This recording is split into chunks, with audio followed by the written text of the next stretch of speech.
Hello, my dear friends and my dear listeners. I am welcoming you all in my channel Knowledge to Educate. तो चलिए आज एक नया topic start करेंगे। अच्छे से पढ़ेंगे, डिटेल में पढ़ेंगे, आपको क्लियर समझ में आएगा। आज का हमारा टॉपिक है माइक्रो टीचिंग। माइक्रो टीचिंग क्या है, इसके क्या डिफिनीसन है, टाइप्स हैं, फेजेज़ हैं, ठीक है। तो अच्छे से हम समझेंगे, आपको पूरा समझ में आएगा। बस आपको एक ही काम करना है, ध्यान से सुनना है। और आप चैनल पे आ गए हो तो 2-4 मिनट सुन के देख लो, अच्छा लगे, समझ में आए तो देखना, ना समझ में आए नहीं देखना। चलिए स्टार्ट करते हैं माइक्रो टीचिंग, ठीक है। तो माइक्रो टीचिंग क्या है, हमें DW ने एक डिफिनीसन दी। उनमें इन्होंने कहा कि micro teaching as scale down teaching. Micro teaching क्या है? Scale down teaching. Scale down कहने का मतलब है कि कुछ पैरामीटर को डाउन कर देना, यानी कम कर देना। वो पैरामीटर उन्होंने क्या बताया कि क्लास की साइज को कम कर देना और क्लास की टाइम को कम कर देना। क्लास की साइज यानी कि नंबर ऑफ़ स्टूडेंट्स को कम कर देना, यानी कि 5 से 10 स्टूडेंट्स के बीच में पढ़ाना और 5 से 20 मिनट के लिए पढ़ाना, ये होता है माइक्रो टीचिंग। DW के अकॉर्डिंग क्या है माइक्रो टीचिंग? एक स्केल डाउन टीचिंग है, यानी कि कुछ पैरामीटर्स को डाउन करके टीचिंग करना। वो पैरामीटर क्या है? क्लास की साइज और क्लास की टाइम। तो क्लास की साइज को कम कर दो और क्लास की टाइम को कम कर दो, ठीक है। इन्हें कम करने के बाद जो आप टीचिंग कर रहे हो वो होता है माइक्रो टीचिंग। फिर उसके बाद यंग ने एक डिफिनीसन दी। उन्होंने कहा कि माइक्रो टीचिंग एक डिवाइस है, ठीक, which provides novice and experience teacher like new opportunities to improve teaching. इन्होंने कहा कि माइक्रो टीचिंग एक डिवाइस है जो कि नोवाइस यानी कि जो अनएक्सपीरियंस स्टूडेंट्स हैं, यानी कि जो टीचर बनना चाहते हैं, अभी स्टूडेंट हैं, ठीक, स्टूडेंट टीचर आप कह लो उन्हें, जो स्टूडेंट टीचर हैं उन्हें और जो टीचर हैं उन्हें, इन दोनों के लिए एक अपॉर्चुनिटी है माइक्रो टीचिंग, जो कि इम्प्रूव करवा सकती है उनकी टीचिंग को, ठीक है। कैसे? जो नए हैं, जो अनएक्सपीरियंस्ड हैं, वो माइक्रो टीचिंग करेंगे, यानी कि 5 से 20 मिनट के लिए पढ़ाएंगे और कम बच्चों के सामने पढ़ाएंगे, तो अपने आप को ज़्यादा एक्सप्रेस कर पाएंगे, उनकी एक्सपीरियंस अच्छी हो जाएगी, तो उन्हें एक्सपीरियंस मिलेगी, उनकी टीचिंग इम्प्रूव होगी।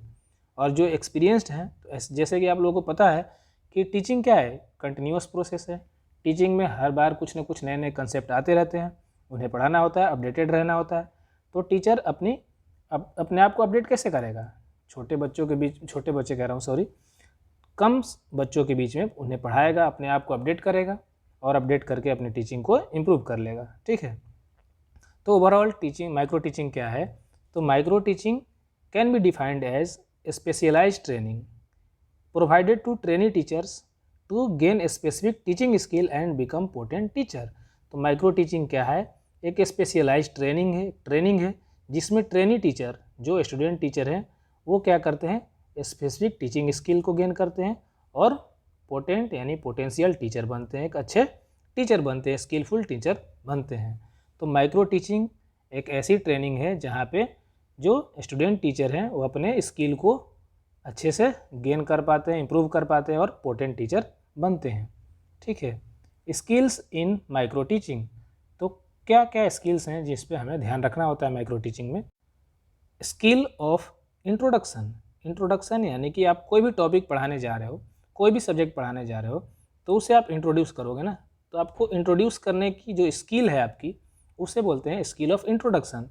यदि आप मान लो कोई टॉपिक पढ़ाने गए, आप बच्चों से बोले कि बच्चों मैं आज एक ऐसा टॉपिक पढ़ाने जा रहा हूँ जो आपका बॉडी का ही ऑर्गन है और उसका काम है फ़िल्टर करना, ब्लड को फ़िल्टर करना, तो बताओ कौन सा ऑर्गन मैं पढ़ाने जा रहा हूँ? तो बच्चे समझ जाएंगे कि आप किडनी के बारे में पढ़ाने जा रहे हो, ठीक है। तो अपना अपना तरीका होता है कि कैसे इंट्रोड्यूस करना है, इन चीज़ों को जज किया जाता है। माइक्रो टीचिंग जो करते हैं उन्हें टाइम मिलता है कि कम समय में पढ़ाना है और कम बच्चों के बीच में, और हमारे एक ट्रेनर होते हैं, वो ट्रेनर हमें ऑब्जर्व कर रहे होते हैं और बच्चे भी हमें ऑब्जर्व करते हैं कि हम कैसे पढ़ा रहे हैं, ठीक। तो हमारा ऑब्जर्वर जो है वो ध्यान देगा कि हम किन किन चीज़ों पर ध्यान दे रहे हैं, हमारा इंट्रोडक्शन का स्किल कैसा है, उस चीज़ों को वो जज कर रहा होगा। फिर स्किल ऑफ एक्सप्लेनेशन, हम कैसे एक्सप्लेन कर रहे हैं। यदि अपने टॉपिक को हमने पढ़ाना शुरू करा तो हम अपने टॉपिक को कैसे एक्सप्लेन कर रहे हैं, बच्चों को समझाने के लिए हम उन्हें इमेजिनेशन करवा रहे हैं या फिर कोई स्लाइड पे वीडियो चला करके दिखा रहे हैं, इमोजी दिखा रहे हैं, कैसे समझा रहे हैं, हमारी एक्सप्लेनेशन की स्किल को नोटिस की जाती है। स्किल ऑफ क्वेश्चनिंग, कैसे क्वेश्चन कर रहे हो आप, आपको क्वेश्चन ऐसे करने होते हैं ताकि आपको पता चल जाए कि बच्चों की लेवल क्या है। आप पढ़ाने चले गए और बच्चों की बेसिक पता है कि नहीं पता है, आपको कैसे पता चलेगा? जब आप क्वेश्चन करोगे। तो आपको स्किल ऑफ क्वेश्चनिंग भी होनी चाहिए। Skill of black board writing, black board writing की भी स्किल होती है। यदि बोर्ड है तो उसे हम 3 पार्ट में डिवाइड करते हैं, ठीक। पहले पार्ट में हम पूरा रोड मैप तैयार करते हैं कि हमें क्या पढ़ाना है, इंट्रोडक्शन देना है, डिफिनीशन बताना है, उसके टाइप्स बताने हैं, फेजेस बताने हैं, ठीक। तो जितना हमें पढ़ाना है उधर ये हम पहले पार्ट में लिख देते हैं। और सेकंड पार्ट में हम पूरा एक्सप्लेन करते हैं, जो टॉपिक पढ़ा रहे हैं हमें कोई एक्सप्लेन करना है तो चौक से यहाँ पे एक्सप्लेन कर सकते हैं। और इधर वाला पार्ट हमारा रफ के लिए होता है। तो हमें ब्लैक बोर्ड राइटिंग की भी स्किल हमारी नोटिस की जाती है, ठीक है। स्किल ऑफ डेमोन्स्ट्रेशन, डेमोन्स्ट्रेशन यदि आप कोई प्रोसीजर कर रहे हो तो उसे डेमोन्स्ट्रेट करोगे ना, करके दिखाओगे। तो आप कैसे कर रहे हो, पूरा आपका स्टेप को नोटिस किया जाता है। तो skill of demonstration. Skill of reinforcement, reinforcement यानी कि मोटिवेट करना, थोड़ा सा और इन्फोर्स करना। यदि कोई बच्चे से आपने क्वेश्चन करा, वो क्वेश्चन का जवाब देगा और जवाब देने में यदि आप उसे हिचक हो रही है, नहीं बोल पा रहा, तो आप उसे मोटिवेट करोगे ना कि हाँ सही बोल रहे हो, बताओ। तो आपकी क्या रीइंफोर्समेंट की स्किल है उस चीज़ को भी नोटिस की जाती है। स्किल ऑफ स्टिमुलस वेरिएशन, इसमें क्या करते हैं कि हम स्टिमुलस देते हैं। जैसे कि आप कोई पढ़ा रहे हो टॉपिक और बच्चों के ध्यान नहीं है उधर, तो आपके टॉपिक पे ध्यान नहीं है, तो आप अपने आवाज़ को लाउड कर सकते हो, अपने आवाज़ में वेरिएशन ला सकते हो ताकि बच्चे आप पे ध्यान दे। कोई बच्चा सो रहा है तो आप कुछ ऐसा मजाक वाली बात कर दें कि उसकी नींद खुल जाए और वो ध्यान देने लगे आपकी तरफ और आपकी बातों को सुने, तो stimulus variation. Skill of closure, जैसे आपने स्टार्ट करा, आपको किसी टॉपिक को आपने पढ़ाना स्टार्ट करा, तो स्टार्ट करने के लिए आपने स्किल दिखाया ना अपना कि कैसे इंट्रोड्यूस करो कि बच्चे ध्यान से सुने और लास्ट तक सुने। तो यदि लास्ट आ गई आपकी टॉपिक की तो आप पूरा नहीं पढ़ा पाए, मान लो आप आधा ही पढ़ाए, तो आधा पढ़ाए तो कहाँ आपको क्लोज करना है ये आपको पता होना चाहिए। ऐसी जगह पे क्लोज करो टॉपिक को कि बच्चों के अंदर क्यूरियोसिटी बनी रही कि अगले दिन हम क्या पढ़ना है, या फिर वो खुद ही घर से पढ़ के आ जाएं कि ऐसा टॉपिक आपने ऐसी जगह रोक दी कि बच्चों के अंदर क्यूरियोसिटी आ गई कि मुझे अभी पता चल जाए कि क्या पढ़ना है, तो जा कर के घर पे सर्च कर लेगा, पढ़ लेगा, ठीक है। तो स्किल ऑफ क्लोजर भी होनी चाहिए। चलिए आगे देखते हैं, समझते हैं। Phases of micro teaching, micro teaching करने की कुछ फेजेस होती हैं, उस फेजेस को हम समझते हैं। तो पहला फेज़ है, वैसे तो 3 फेज़ हैं, knowledge acquisition phase, skill acquisition phase और थर्ड है ट्रांसफरिंग फेज, ठीक है। तो नॉलेज एक्विजिशन फेज, इसमें क्या करते हैं कि नॉलेज को गैदर करते हैं, एक्वायर करते हैं। यदि आपको मान लो कोई टॉपिक मिला पढ़ाने के लिए, ठीक, उसमें माइक्रो टीचिंग करना है, यानी कि कम बच्चों के बीच में, कम बच्चे यानी ये जरूरी नहीं है कि वहाँ पे बच्चे ही हों, आपके साथ वाले भी हो सकते हैं, ठीक है। तो 5 से 10 आपके साथ वाले हो, उनके सामने आप पढ़ा लो थोड़ी देर समय के लिए, आपकी स्किल इंप्रूव हो जाएगी, आप पढ़ा के देख पाओगे कि कैसा पढ़ा रहे हो, ठीक है। तो वो है माइक्रो टीचिंग। तो आपने क्या करा, कोई टॉपिक आपको मिला पढ़ाने के लिए, आपने उस चीज़ को, उस टॉपिक के बारे में नॉलेज एक्वायर करी, पूरा रेडी कर लिया कि हाँ आपको ऐसे पढ़ाना है, ये पढ़ाना है, पूरा कंटेंट आपने रेडी कर ली, पूरे नॉलेज ले ली, ठीक। तो पहले पूरा नॉलेज ले लेना उस टॉपिक के बारे में, नॉलेज गैदर करना पहला फेज़ है, नॉलेज एक्विजिशन फेज। आपके पास नॉलेज आ गई, अब उस नॉलेज को आप किसी के सामने प्रेजेंट करोगे ताकि आपको अच्छे से पता चल जाए कि कैसा पढ़ा रहे हो, ठीक। अपने साथ वालों के सामने कर दो, तो अपने साथ वालों के सामने प्रेजेंट करोगे, इंटरेक्शन फेज। तो आपको वो बताएंगे ना कि आप कैसा पढ़ा रहे हो, यदि कुछ कमी है तो सुधार करने को बताएंगे, तो वहाँ से आपकी क्या होगी, स्किल इंप्रूव होगी, स्किल बनेगी।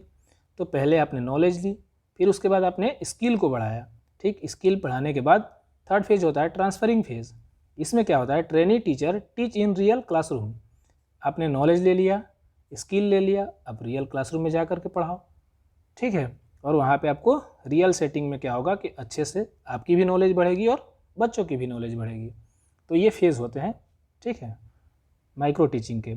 अब उसके माइक्रो टीचिंग के साइकिल होती है, यानी कि स्टेप्स कैसे आपको पूरा प्रिपेयर करना है, कैसे पढ़ाना है, ठीक है। माइक्रो टीचिंग के स्टेप्स होते हैं। पहला स्टेप है प्लान करना। जो भी टॉपिक आप पढ़ाने जा रहे हो, कंटेंट रेडी करे हो, आप उसको प्लान करोगे ना बच्चों के अकॉर्डिंग। आप मान लो 12th के बच्चों को पढ़ाने जा रहे हो, 6 के बच्चों को पढ़ाने जा रहे हो, किस क्लास के बच्चों को पढ़ाने जा रहे हो, उनके लेवल के अकॉर्डिंग आप प्लान करोगे, उनके लेवल के अकॉर्डिंग कंटेंट रेडी करोगे।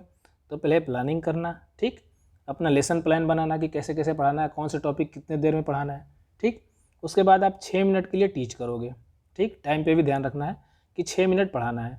6 मिनट पढ़ाने के बाद जो आपको ऑब्जर्व कर रहे हैं, आपके साथ वाले हों या स्टूडेंट हो, 5 से 10 लोग ही हैं, और या फिर आपके टीचर वहाँ बैठे हों, तो फीडबैक देंगे आपको 6 मिनट के लिए, ठीक। 6 मिनट आपने पढ़ाया, 6 मिनट आपको फीडबैक मिला, और फीडबैक में आपको जो चीज़ इंप्रूव करने के लिए बोला गया उन चीज़ों को आपने ध्यान रख के 12 मिनट तक वापस से प्लान करा, रीप्लान।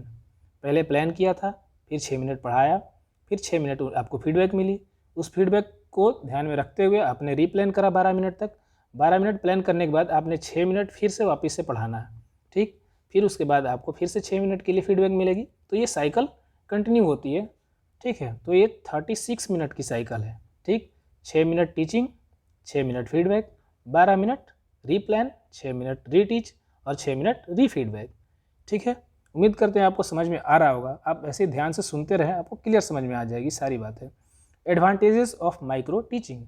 माइक्रो टीचिंग करने के फ़ायदे क्या हैं? हमने कम टाइम में कम बच्चों को पढ़ाया तो उसके क्या फ़ायदे हैं हमें? हमारी क्या होगी? कॉन्फिडेंस बिल्ड होगी। कैसे कॉन्फिडेंस बिल्ड होगी? क्योंकि हम रियल सेटिंग में जाने से पहले ही क्या कर रहे हैं? प्रैक्टिस कर रहे हैं। और प्रैक्टिस करोगे तो आपकी स्किल इम्प्रूव होगी, कम्युनिकेशन स्किल भी इम्प्रूव होगी और नॉलेज भी बढ़ेगी। नॉलेज बढ़ेगी, स्किल बढ़ेगी, तो आपको कॉन्फिडेंस आएगा, और कॉन्फिडेंस आएगी तो आपके अंदर टीचिंग एटीट्यूड भी आएगा, ठीक है। पॉजिटिव टीचिंग एटीट्यूड आएगा। और इसके और क्या फ़ायदे हैं माइक्रो टीचिंग के? इमीडिएट फीडबैक मिलेगा। अब 5 से 10 लोगों के बीच में आप पढ़ा रहे हो, आपके टीचर भी वहीं बैठे, तो आपको उसी टाइम वो फीडबैक देंगे कि ये करना है, ठीक है। ये चीज़ें आप गलत कर रहे हो या सही कर रहे हो, आपको फीडबैक मिलेगा ना पूरा। तो इमीडिएट फीडबैक मिलेगा, ये फ़ायदा है। आपकी एटीट्यूड बिल्ड होगी, ये फ़ायदा है। नॉलेज बढ़ेगा, स्किल बढ़ेगा, ठीक।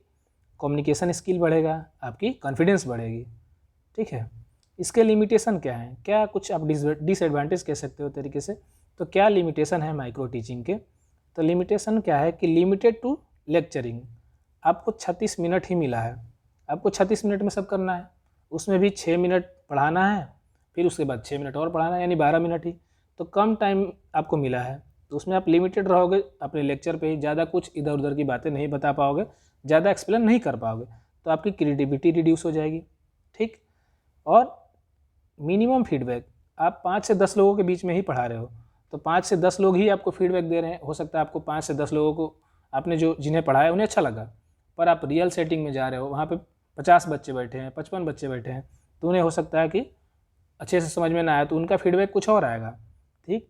तो ये लिमिटेशन ये भी है कि मिनिमम फीडबैक आपको मिलेगी। टाइम कंज्यूमिंग, टाइम कंज्यूमिंग कैसे है कि मान लो आप स्टूडेंट जो स्टूडेंट टीचर हैं, 50 टीचर हैं, अब इन्हें पढ़ाना यानी कि माइक्रो टीचिंग करना है। तो इनके जो टीचर हैं, जो इन्हें क्या कर रहे हैं, नोटिस कर रहे हैं, तो इनको सबको टाइम देना है, 50 बच्चों को, और हर बच्चे पे 36 मिनट लग रहा है। तो सोचो कितना टाइम कंज्यूम हो रहा है, तो टाइम कंज्यूमिंग भी है। और इसके लिमिटेशन क्या है कि ट्रेनर में नॉट बी एक्सपीरियंस्ड। हो सकता है आपके जो ट्रेनर हैं वही एक्सपीरियंस नहीं है, तो आपकी स्किल उतनी अच्छी इंप्रूव नहीं होगी, ठीक है। तो उम्मीद करते हैं आपको समझ में आया होगा कि माइक्रो टीचिंग क्या है, ठीक है, और माइक्रो टीचिंग के फेज़ क्या हैं, साइकिल क्या है, ठीक है, स्किल्स क्या हैं। तो आपको यदि थोड़ा बहुत भी रह गया है डाउट, तो आप वापस से रिप्ले करके देख सकते हैं। चलिए, thank you and have a nice day. यदि आपको अच्छा लग रहा है लेक्चर, तो आप कमेंट करके बता सकते हैं कि कैसा पढ़ाया मैंने, ठीक है।